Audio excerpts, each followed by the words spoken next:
교우 여러분 평안하신지요? 평안하시냐고 인사하기가 쉽지 않은 요즘인 것 같습니다. 그럼에도 불구하고 제가 요즘에 계속해서 평안하시냐고 여쭙는데 그렇게 인사하는 데에는 이유가 있습니다. 여러분이 어떠한 형편에서도 주님 안에서 평안하시다면은 그것은 곧 여러분의 기도가 깊어졌음을 믿기 때문에 그렇습니다. 여러분 어려운 때에 오히려 우리가 해야 할 것은 염려를 주님께 맡기고 역사를 주관하시는 하나님께 또 담대히 기도하는 여러분 될 수 있기를 바랍니다. 의와 평강과 희락의 나라라고 하죠. 하나님 나라 어떻게 임한 줄 우리가 알지요. 빛으로 부름받은 우리의 빛된 삶과 또 우리의 기도를 통해서 하나님 나라가 오게 되는 줄 믿습니다. 오늘 여기 나와 있는 본문에 나타나 있는 말씀의 빛을 비추는 그것도 우리 나라를 살리게 되는 큰 길인 것을 확신합니다. 오늘 우리와 함께 하시는 하나님의 은혜와 평강이 우리 가운데 가득하기를 주님의 이름으로 기원합니다. 오늘 본문을 보시면은 사도 요한이 아주 강렬한 말로 이야기하고 있는 것을 볼 수 있습니다. 본문 읽어서 아시겠죠? 어떤 말이 등장합니까? 하나님의 자녀들 그리고 마귀의 자녀들 이렇게 대조하면서 형제를 사랑하는 것이 마땅하다고 그렇게 아주 센 어조로 말씀하고 있습니다. 사랑하고 있는가 아니면 그렇지 않는가 그것으로서 마귀의 자녀들이 그리고 하나님의 자녀들이 나타난다고 그렇게 말하죠. 사망에 있는지 생명에 있는지가 드러난다고 사도 요한이 그렇게 이야기하고 있습니다. 여러분 이 모든 것이 우리를 향한 말씀이잖아요. 여러분 어떠세요? 이 센 말 그대로 받아서 우리에게 돌리면 어떻습니까? 긴장감이 감돕니다. 여러 가지 생각이 들지요. 여러분 사도 요한은 왜 그렇게 강하게 이야기했을까요? 우리가 오늘 본문 말씀을 통해서 그 이유를 살펴보기를 원합니다. 왜 우리가 형제를 마땅히 사랑해야 하는가? 그래서 우리는 어떻게 형제를 사랑해야 하는가? 그리고 이 형제 사랑이라는 것이 우리 삶에 있어서 어떤 의미를 가지고 있는가 하는 이 세 가지를 오늘 말씀을 통해서 살펴보면서 하나님께서 우리에게 주시는 은혜를 나누기를 소원합니다. 먼저 11절 말씀을 여러분 보십시오. 11절은 우리가 왜 마땅히 형제를 사랑해야 하는가 하는 이유를 들려주고 있습니다. 그 이유가 뭔가요? 형제 사랑이 우리가 처음부터 들은 소식이기 때문에 그렇다고 합니다. 여기 소식이라는 단어가 또 등장하는데 어느새 익숙한 단어가 되었죠. 그전에도 우리가 소식이라는 것을 살펴보았습니다. 어디에 나왔습니까? 1장 5절 말씀에 소식이라는 단어가 나왔습니다. 사도 요한이 1장 5절에서 이렇게 이야기하죠. 우리가 그에게서 듣고 너희에게서 전하는 소식은 이것이니 하면서 여러분 그에게서 들었다 하는데 이 그는 누굴까요? 그렇죠. 사도 요한이 생생히 눈으로 듣고 귀로 눈으로 보고 귀로 듣고 심지어 손으로 만져본 바 된 그 예수님께서 직접 하신 말씀을 전하는 것이죠. 그 소식이 바로 하나님은 빛이시니라. 그에게는 어둠이 조금도 없다 하는 그 말씀을 소식으로 전한 것입니다. 여러분 어둠이 조금도 없는 완전한 빛을 한번 상상해 보십시오. 그 빛 안에는 어떤 작은 어둠이라도 존재할 수가 없는 것입니다. 그런데 이 빛이신 하나님께서 어떻게 하셨습니까? 죄악으로 어둠 가운데 있는 우리 인간과 사귐을 가지려고 하셨습니다. 빛과 어둠이 공존할 수 없는데 어떡하죠? 사귐이라는 게 있을 수 있겠습니까? 화목할 수 있을까요? 그래서 하나님께서 직접 나서셨습니다. 하나님께서 우리와 함께 하시기 위해서, 함께 계시기 위해서, 함께 사귐을 가지시기 위해서 아들을 화목제물로 보내셨습니다. 아들을 통하여 우리는 어둠의 권세에서 꺼냄을 받아서 빛의 나라로, 사랑의 아들의 나라로 옮겨졌습니다. 요한이 첫 번째로 전한 소식이 바로 이것이었죠. 빛이신 하나님께서 그 밝은 빛으로 비추실 때 모든 것이 드러나게 될 텐데 남김없이. 그런데 그 빛은 우리를 정죄하는 빛이 아니라 우리를 깨끗하게 하는 빛, 우리를 하나님과 같이 하나님을 닮아가는 그런 사람으로 만드시려는 사랑의 빛임을 요한이 증거한 것입니다. 우리가 빛이신 하나님과 사귐을 가지게 된 것입니다. 여러분, 우리가 어째서 형제를 마땅히 사랑해야 할까요? 우리가 가지게 된 이 영생 사귐을 통해서 만나는 하나님께서 사랑이시기 때문에 그렇습니다. 우리가 하나님의 생명을 받아서 하나님의 생명으로 그 사랑으로 거듭난 생명이 되었기 때문에 형제를 사랑할 수밖에 없습니다.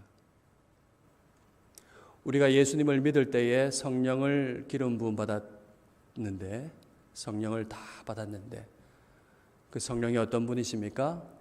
사랑 그 자체이신 하나님의 영이십니다. 그 성령을 우리가 받았기 때문에 우리가 형제를 사랑해야 합니다. 비유하자면은 이런 거죠. 아기가 처음으로 태어나서 세상에 태어나서 어머니 따뜻한 품에 안겨서 처음으로 듣게 되는 엄마의 목소리처럼 우리가 사랑의 하나님으로부터 거듭나서 그 따뜻한 품에서 듣게 되는 목소리, 하나님의 사랑의 목소리, 우리가 하나님과 사귐을 가진다는 그 소식을 처음으로 들은 것입니다.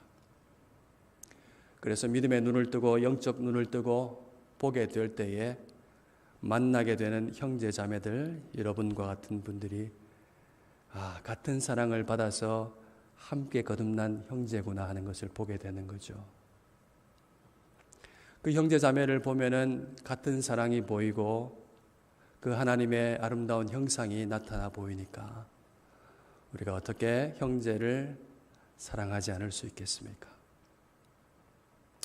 여러분, 우리 안에 하나님의 씨가 거하는데 우리가 서로 사랑하지 않는다는 것은 참으로 참담한 일입니다. 정상이 아니에요. 그래서 사도 요한이 이렇게 세게 이야기하는 겁니다. 그 형제를 사랑하지 아니하는 자는 하나님께 속하지 아니한 자다. 사랑하지 아니하는 자는 사망에 머물러 있다고 이렇게 강력하게 이야기하고 있는 것입니다. 여기서 우리가 질문하지 않고 넘어갈 수가 없겠죠. 우리 자신에게 질문해 봅시다. 여러분은 형제를, 자매를 사랑하고 계십니까? 어떻게 사랑하고 계십니까?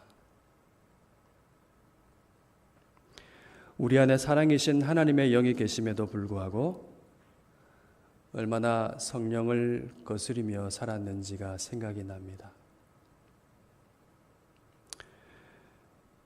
우리는 사랑이 아닌 것을 사랑으로 착각하면서 사는 경향이 있습니다. 그러면 우리가 자주 착각하는 사랑이 아닌데 사랑인 것으로 생각하며 살아가는 그 사랑은 무엇일까요? 그것은 오늘 말씀에 의하면 말과 혀로만 사랑하는 것입니다. 우리가 이런 분을 상상해 볼 수 있습니다. 저는 이런 분 안타깝지만 본 적도 있습니다. 이분은 아프리카 난민을 정말 사랑합니다. 그분들 생각하면서 눈물을 흘리고 기도하고 그렇게 합니다. 그런데 같은 선교위원회에서 회의하면서 그 난민보다는 우물 파는 거 해야 됩니다. 식수가 없어가지고 구정물 먹고 있는 병 걸리는 그 사람들 생각해 보면 우리가 그것 말고 우물 파는 사역 해야 됩니다. 그렇게 말하는 생각을 달리하는 형제를 싫어합니다. 뭔가요? 멀리 있는 불특정 다수는 사랑하지만은 가까이에 있는 형제를 사랑하지 못하는 경우죠. 여러분, 이런 분도 있을 수 있습니다. 십자가를 생각하면서 기도할 때마다 주님의 사랑에 빠져들고 감격하면서 눈물 흘리며 기도하는 사람이 있습니다. 그런데 옆에 있는 형제에게는 무관심합니다. 여러분, 사랑은 그런 것이 아닙니다. 그런 것은 고상한 사랑에 잠긴 자기 자신을 사랑하는 것일 수 있습니다. 사랑에 대한 아름다운 시나 노래를 들으면서 그 감상에 젖어든 것을 사랑으로 착각하는 것과 같습니다. 사랑은 결코 그런 식으로 이해되어서는 안 됩니다. 주님께서 바로 그 말씀을 하셨어요.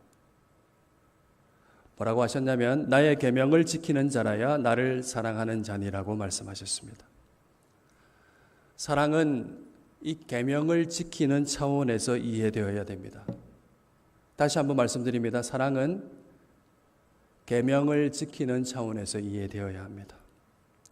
예수님께서 바로 그 말씀을 또 하셨어요. 요한복음 13장에 있는 말씀입니다. 새 계명을 너희에게 주노니 서로 사랑하라. 내가 너희를 사랑한 것 같이 너희도 서로 사랑하라. 너희가 서로 사랑하면 이로써 모든 사람이 너희가 내 제자인 줄 알게 될 것이다. 예수님께서 지금 무슨 말씀을 하신 겁니까? 사랑이 무엇이라고 말씀하십니까? 서로 사랑하라 하신 계명을 지키는 것이 사랑이라고 하십니다. 여러분, 지키는 게 뭔가요?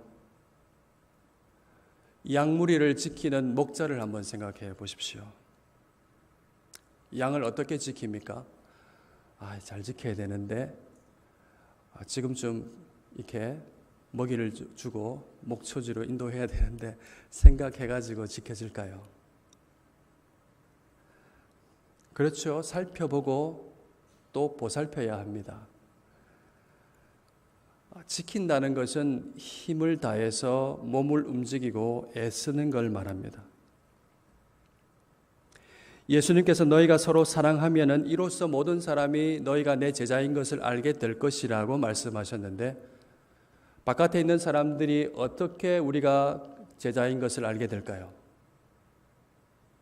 그들이 투시력이 있어가지고 우리 머릿속에 있는 생각을 꿰뚫어 보고 알게 될까요? 결코 그렇지 않습니다. 우리가 그럼에도 불구하고 힘쓰고 애쓰며 사랑하는 그 모습을 보고 알게 됩니다. 여러분, 두 번째로, 그래서 이제 우리가 어떻게 사랑해야 할까요? 오늘 본문 말씀 분명히 말씀하죠. 말과 혀로만 하지 말고 행함과 진실함으로 사랑해야 한다고 합니다. 주님께서 우리가 사랑할 수 있도록 먼저 우리에게 사랑이 뭔지 알려주셨습니다. 하나님께서 말과 혀로 사랑하신 것이 아니라 행함과 진실함으로 사랑이 무엇인지를 보여주셨습니다. 여러분, 하나님의 전능하심을 한번 생각해 보십시오. 창세기를 우리가 알잖아요.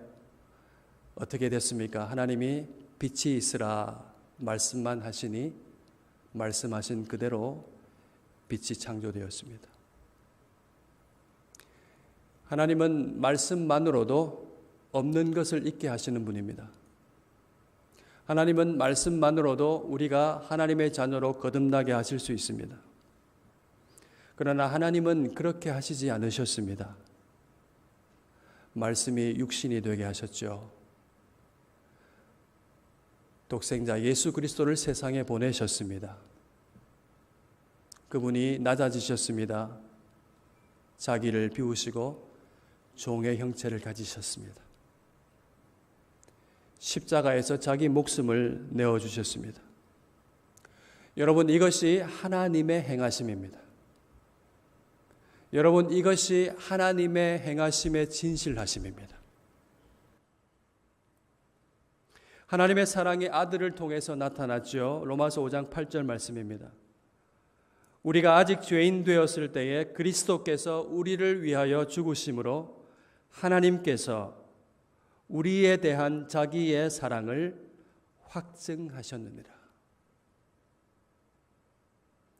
그리스도께서 우리를 위하여 목숨을 버리셨습니다.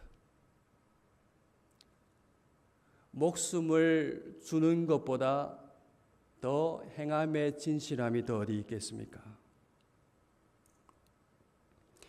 여러분, 우리가 이로써 사랑이 뭔지를 우리가 알게 되었습니다.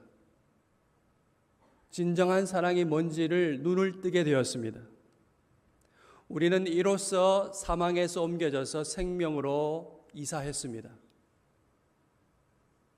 우리의 영구적인 주소는 생명의 나라, 빛의 나라, 사랑의 아들의 나라입니다. 우리가 이로써 형제를 사랑할 수 있는 사람이 되었습니다. 여러분, 이 사실을 믿으십니까? 아멘 하실 수 있기를 바랍니다. 그러면 구체적으로 어떻게 사랑해야 할까요? 이를 위해서 사도 요한이 예를 들었어요. 17절 말씀에 나오죠. 반면교사의 예를 들었습니다. 이렇게 하면 안 된다는 거예요.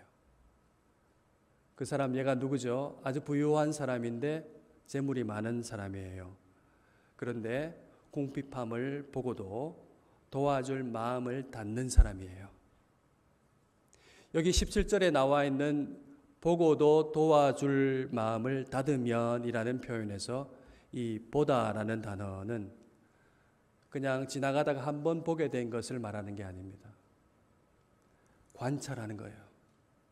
계속해서 주시하고 보아왔던 것을 가리키는 단어입니다. 그러니까 이 사람은 계속 봐왔음에도 불구하고 도와줄 마음을 닫은 것입니다. 바깥에 찬바람이 쌩쌩 불어요. 그래서 보일러 빵빵하게 틀어가지고 따뜻하게 된 방 안 차가운 공기가 들어오면 안 되잖아요.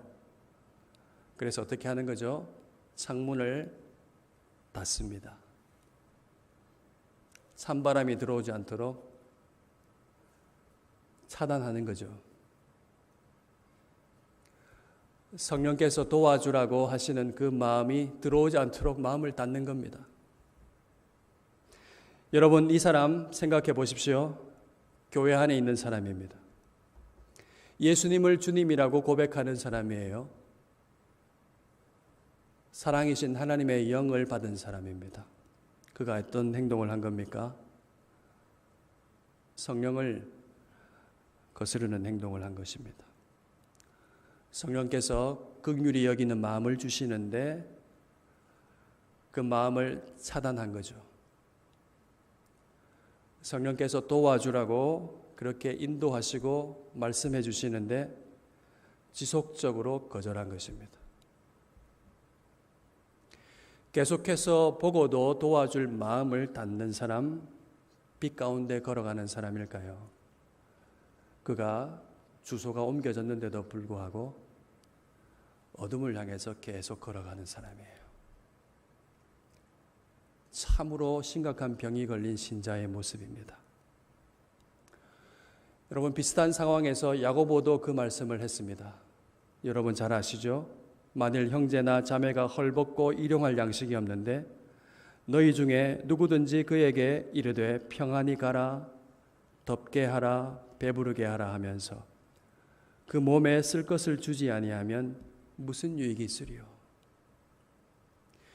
배고프고 헐벗은 형제 자매가 눈에 보이는데 줄 것을 주지 아니하고 말만 하는 거죠. 아유, 말라 보이네요. 좀 식사 좀 많이 하세요. 따뜻한 말로 따뜻하게 입고 계십시오. 그렇게 하는 것입니다. 야고보가 이야기합니다. 무슨 유익이 있으리요? 이와 같이 행함이 없는 믿음은 그 자체가 죽은 것이라. 야고보 사도가 말한 것은 무엇입니까? 믿음과 행함은 분리가 될 수 없다는 것입니다. 사랑이신 주님을 믿고 사랑 안에서 거듭났고 그래서 사랑이신 주님 안에 거하고 있다고 한다면은 그 주님을 믿는다면은 그 믿음 속에서 주님의 성품 사랑이 나타날 수밖에 없다는 사실을 이야기한 것입니다. 같은 경우를 야고보는 죽은 믿음이라고 했고 사도 요한은 오늘 본문에서 그 속에 하나님의 사랑이 없다라고 말했습니다. 여러분, 우리가 말과 혀로만 사랑하면 안 되는 것입니다. 그것도 좋은 것일 수 있겠지만은 그것은 참으로 공허한 것입니다. 오늘 말씀에 의하면 그것은 참된 사랑이 아닙니다. 여러분, 이것이 얼마나 공허한 것인지 한번 보십시오. 먹을 게 없는 형제가 어떻게 했겠습니까? 주님께서 기도를 가르쳐 주셨잖아요. 너희는 이렇게 기도하라. 일용할 양식을 주옵시고. 그 말씀을 의지해서 하나님을 바라보며 하나님, 제가 배가 고픕니다. 내 자식이 배를 곪고 있습니다. 일용할 양식을 주십시오. 그렇게 기도 안 했겠습니까?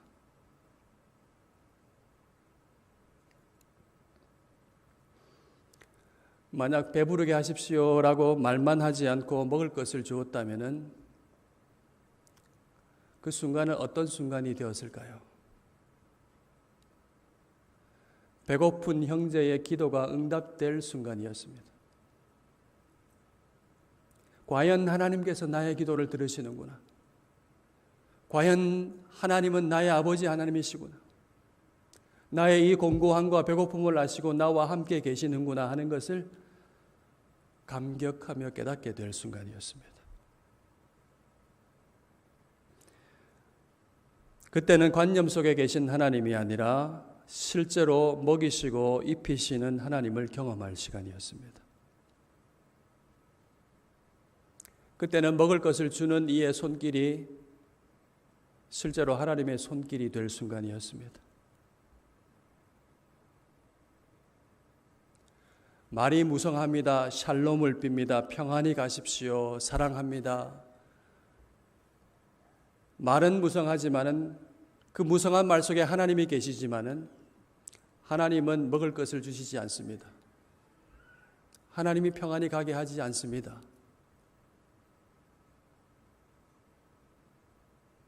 배고픈 배를 움켜쥐면서 쓸쓸히 집으로 돌아가겠죠. 자기의 기도는 거절된 채 언제까지 배고파야 하는지 회의하게 되겠죠. 여러분, 말만 하면 어떻게 됩니까? 하나님이 어떤 분이신지 그것을 받는 사람도 그것을 주는 사람도 생생하게 경험할 수 없습니다.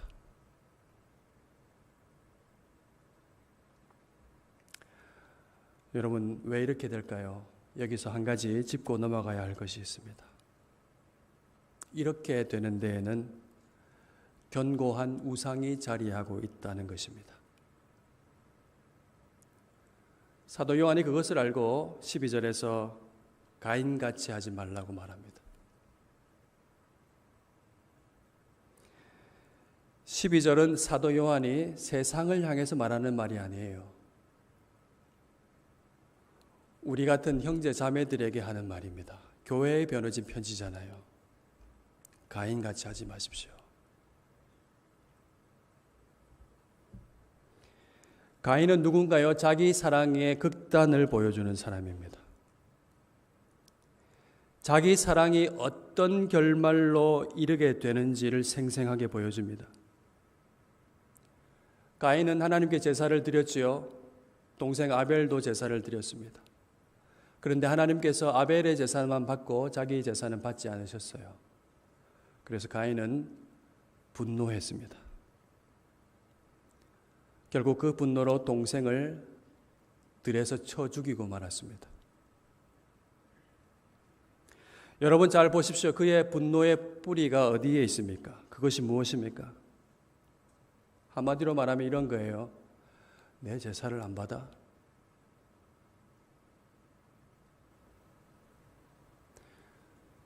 그에게 하나님은 어떤 분이십니까? 누가 더 크신 분입니까? 하나님입니까? 가인입니까? 그의 증오심의 뿌리를 보십시오. 자기가 옳기 때문에 하나님은 틀렸어요. 하나님을 향한 분노가 합당했고 동생을 향한 분노는 더 합당했어요. 하나님께서 그 악한 마음을 보시고 분명하게 경고하셨습니다. 창세기에 나와 있잖아요. 선을 행하지 아니하면 죄가 문에 엎드려져 있다. 가인아, 죄가 너를 원하고 있어. 그러나 너는 죄를 다스려야 돼. 그렇게 문제의 본질을 꿰뚫으시며 말씀해 주시는 경고를 듣지 않았습니다. 무시했습니다. 가인은 부패한 인간의 모습을 그대로 보여줍니다. 지금까지 이어져 온 인류의 역사를 잘 말해주고 있습니다. 하나님의 뜻대로 할 것인가, 내 뜻대로 할 것인가의 긴 싸움입니다. 내 뜻대로 해야만 되는 자기 사랑은 하나님도 증오하게 만들고 결국에는 자기의 사랑하는 동생마저도 죽이게 하는 무서운 것입니다. 또 다른 예가 하나 더 있죠. 탕자의 비유에 나오는 형님이에요. 탕자 아들 돌아왔죠. 아버지가 너무나 기뻐서 송아지를 잡고 잔치를 벌였습니다. 형 보고 같이 들어가자고, 잔치에 들어가자고 했는데 이 형이 거절했어요. 살아온 동생이 하나도 기쁘지 않은 거예요. 아버지가 하도 안 돼서 내가 가지고 있는 재산이 다 네 거 아니냐 하시면서 제발 같이 들어가자고, 함께 나와 함께 잔치를 즐기자고 했는데도 소용이 없었습니다. 아버지는 틀렸다고 분노하면서 자신이 옳다고 주장하면서 아버지의 사랑을 인정하지 않았습니다. 내 방식대로 되어야 사랑인 것이라는 결론이 그에게 있었던 거예요. 내 방식대로 되어야 사랑하신 것이라고. 여러분, 이것이 잘못된 자기 사랑의 예입니다. 여러분, 이 뿌리에는 하나님보다 더 큰 자기 자신이 있습니다. 여러분, 세상의 정신이 여기에 뿌리 박혀 있습니다. 하나님을 반역하는 것입니다. 하나님을 모르기로 작정했기 때문에 세상은 진정한 사랑을 알지 못합니다. 언제나 사랑은 자기 사랑의 열정으로 끝나는 것입니다. 결국 싸우다 보면은 뭐가 남습니까? 자기를 사랑해 주지 않는 미움만 남죠. 자기 사랑의 열정으로 가득합니다. 이 세상이 이 열정으로 가득합니다. 우리가 그 문화 속에, 그 세상 속에 살고 있습니다. 그래서 진정한 사랑을 하기가 정말로 어렵습니다. 하나님께서 이 세대를 본받지 말라고 말씀하셨습니다. 사랑하는 여러분, 예수님을 통해서 진정한 사랑을 알게 되신 여러분, 사랑이신 하나님의 영을 받아서 사랑을, 마음을 알게 되신 여러분, 세상을 분별하시면서 행함과 진실함으로 형제를 사랑하는 그 애씀을 여러분 살아갈 수 있기를 주님의 이름으로 축원합니다. 이제 마지막 세 번째인데요. 형제를 사랑하는 것이 우리 삶에 어떤 의미를 가지는가 하는 것을 말씀드리려고 합니다. 여러분 19절 말씀을 보십시오. 형제의 사랑이 우리 삶에 어떤 역할을 합니까? 첫 번째는 우리가 형제를 사랑함으로써 우리가 진리에 속해 있다는 사실을 알게 됩니다. 두 번째는 우리 마음이 주 앞에서 굳세게 된다고 하는 것이죠. 이 마음이 굳세게 된다는 것은 하나님 앞에서 구원의 확신을 가지게 되는 것을 말합니다. 나의 소중한 것을 아낌없이 나누어 줄 수 있는 이 형제 사랑을 하는 것을 보면은 내가 진리에 속해 있구나. 그래도 하나님의 생명에 속한 하나님의 자녀이구나 하는 증거로 삼고 그렇게 감사합니다 하면서 확신할 수 있게 된다는 것이죠. 그러나 이런 확신을 가질 수 있는 이유는 궁극적으로 나 자신 때문에 그런 것이 아닙니다. 왜요? 형제를 사랑하는 그 사랑 불순물이 있을 수 있잖아요. 그 사랑이 완전하지 않습니다. 우리의 마음에 책망할 것이 생기기도 합니다. 양심의 가책을 느낄 때가 있습니다. 그럼에도 불구하고 흔들림에도 불구하고 우리가 어떻게 확신을 가질 수 있습니까? 그 이유가 20절과 같죠. 하나님이 20절 말씀과 같기 때문입니다. 하나님께서 우리 마음보다 크시고 모든 것을 아시기 때문에 그렇습니다. 하나님께서는 우리의 사랑이 완전하지 못하다 할지라도 사랑하려고 떨며 애쓰는 우리의 중심을 보시고 알아주신다는 말씀입니다.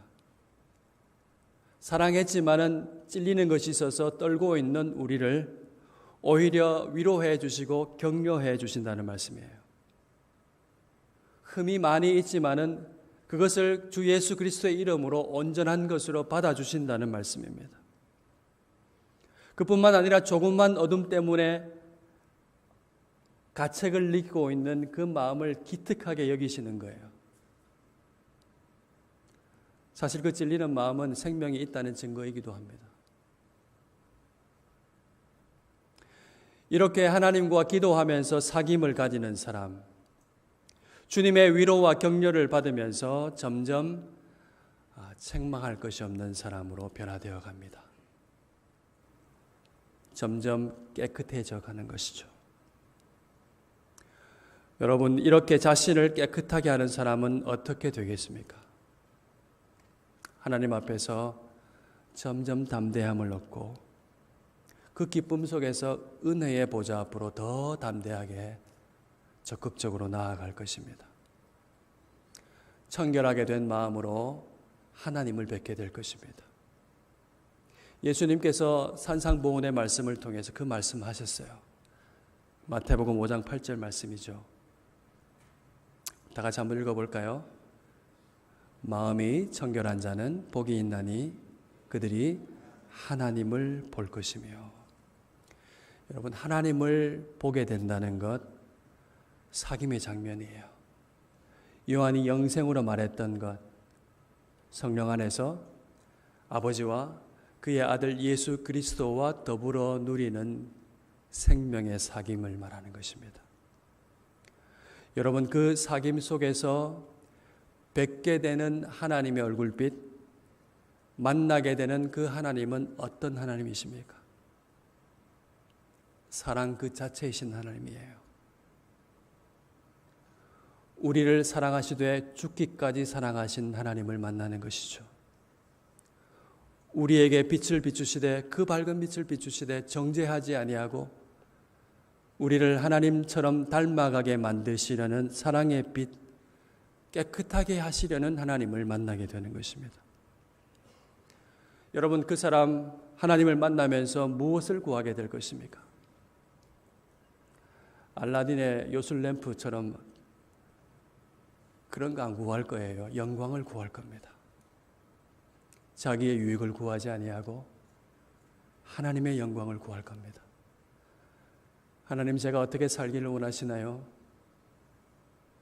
하나님이 부족한 모습 속에서도 위로해 주시고 격려해 주시고 사랑할 마음을 풍성히 부어주시니 감사합니다 하면서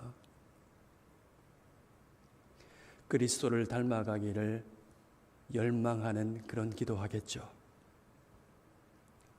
하나님께서 원하시는 그것이 정말로 바라는 나의 소원이 될 것입니다. 우리의 마음이 하나님과 마음과 같이 닮아갈 것입니다.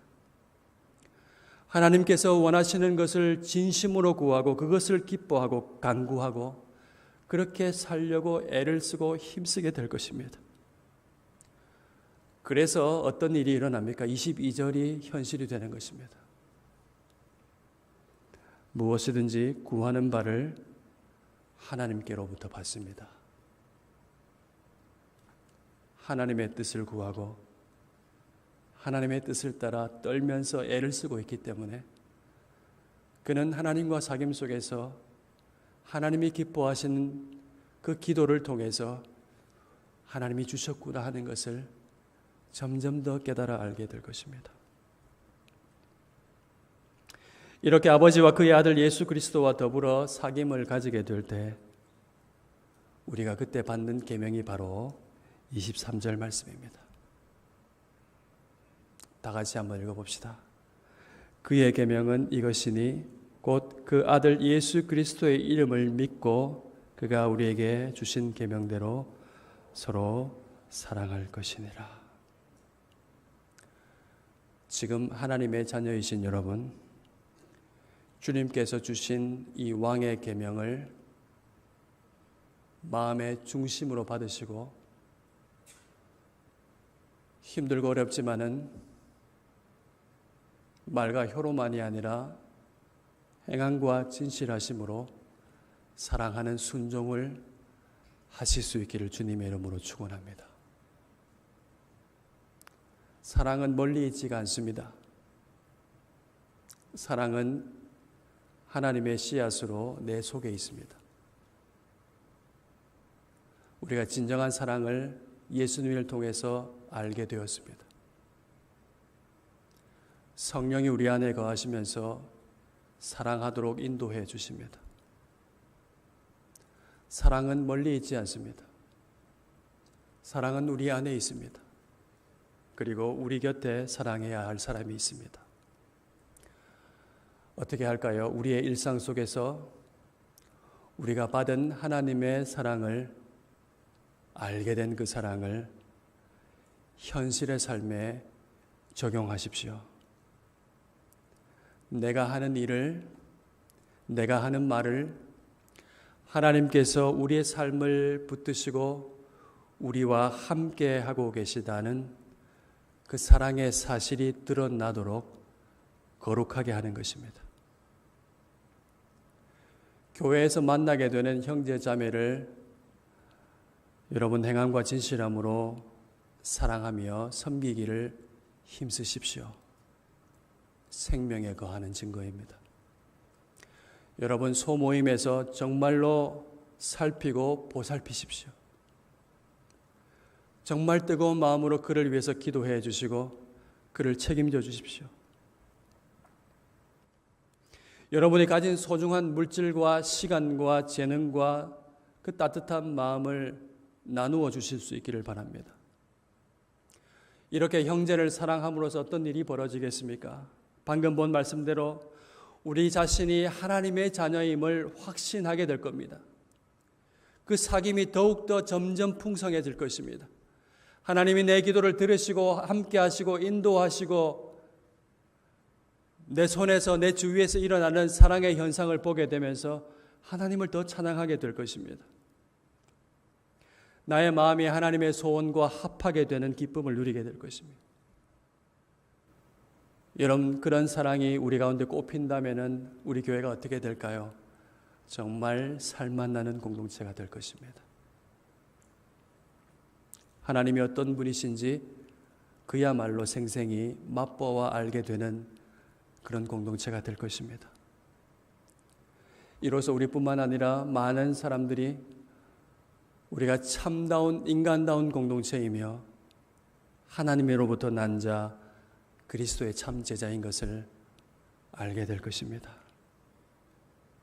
여러분, 하나님께서 우리를 부르시고 사랑의 아들의 나라로 옮겨주시고 성령을 우리에게 주시고 우리에게 이 땅에서 삶을 허락하신 것은 우리가 하나님의 자녀로서 거듭나서 하나님 아버지를 닮은 그 사랑의 삶을 살도록 부르신 것입니다.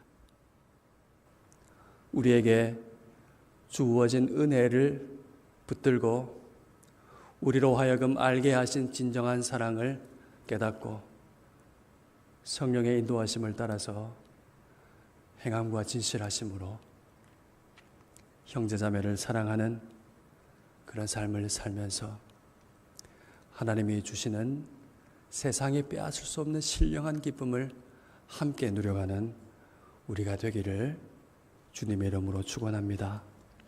아멘.